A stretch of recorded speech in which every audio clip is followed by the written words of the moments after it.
What's up, guys? What's going on? I'm Paul. This is Pauline Theology's daily devotional, man, and we are going through the book of John. Happy Monday. Glad you're here. Glad you're listening. Let us jump into it. If you haven't read it yet, we're in John chapter 18. We're in verse 35 and 36. John chapter 18, 35 and 36. If you haven't checked it out, stop the tape, see what it has to say, come back, and we're going to answer some questions. If you have read it, we're going to go ahead and dive in. But before we start, I said we're going to dive in, but before we start, I just want to tell you this is Trust in Jesus Ministries. This is where we want to help you to trust in Jesus more. So I hope that as we continue to read through the scriptures, because that's how you trust in Jesus more, man, is you get to know him. You get to learn about him, man. That's how you trust in anybody, is because you recognize their character and say they are reliable. And so I want to help you guys recognize their character as well as myself, to help me to trust in Jesus more, man, because there is plenty of places where I'm not trying to hand over, every part of my life. I'm trying, but it's not easy, guys, and I understand that. So let's continue to look at the beauty, the wonder of who Jesus is through John. Again, we're in John chapter 18, verses 35 and 36. What's going on? We're in the trial of Jesus. He has been taken before Pilate. And then Pilate asks him, says, "Are you the king of the Jews? Are you the king of the Jews?" And then Jesus actually says, "Is this you that say this, or someone's telling you?" And so now we have the answer of what Pilate says. He says, "Am I a Jew? Man, your own people handed you over to me, man. What have you done? What are you doing?" So he disassociates himself with that question, man. Pilate is like, "I have nothing to do with you being the king of my life." He says, "Matter of fact, I wouldn't, because your own people brought you over to me to be murdered, to kill, to be executed, man. Why would I want you as king? What makes you suitable to rule over my life? I ain't a part of you. I ain't got nothing to do with you." Disassociating himself completely from the person of Jesus. But Jesus gives an answer, man. He gives an answer. What he says is, "My kingdom is not of this world." He says, "My kingdom is other. My kingdom is something else." Now, it's important for us to realize that when Jesus is saying that his kingdom is not of this world, he's not saying it is on some spiritual realm or some different area of physical or locational difference. What he's saying is that the source of his kingship, because I think the word here is basileia, and this necessarily doesn't mean kingdom, but kingship. That means the reason or power within his rule. It's not derived from this world.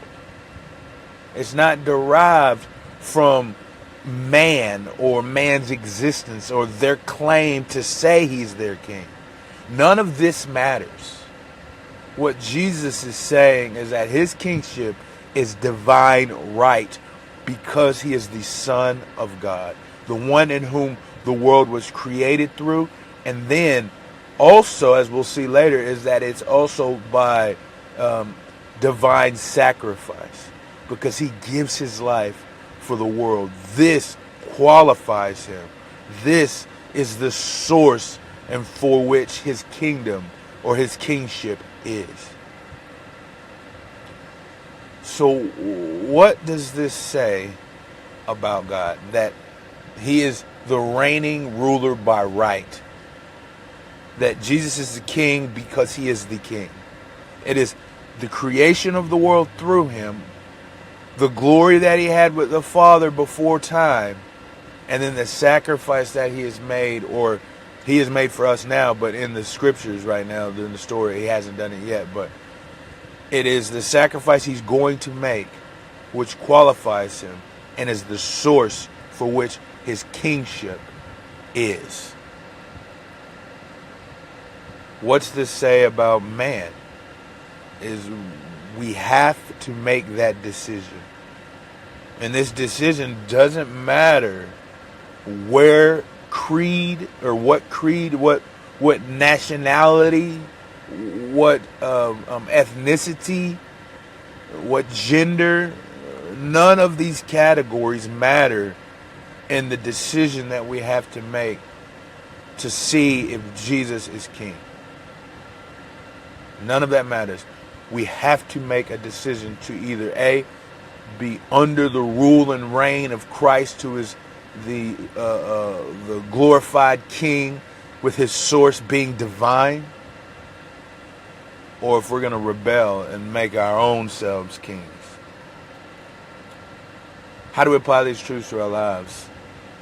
That's the big question, because we don't want to just have this stuff in our head. We want to live it out in our life.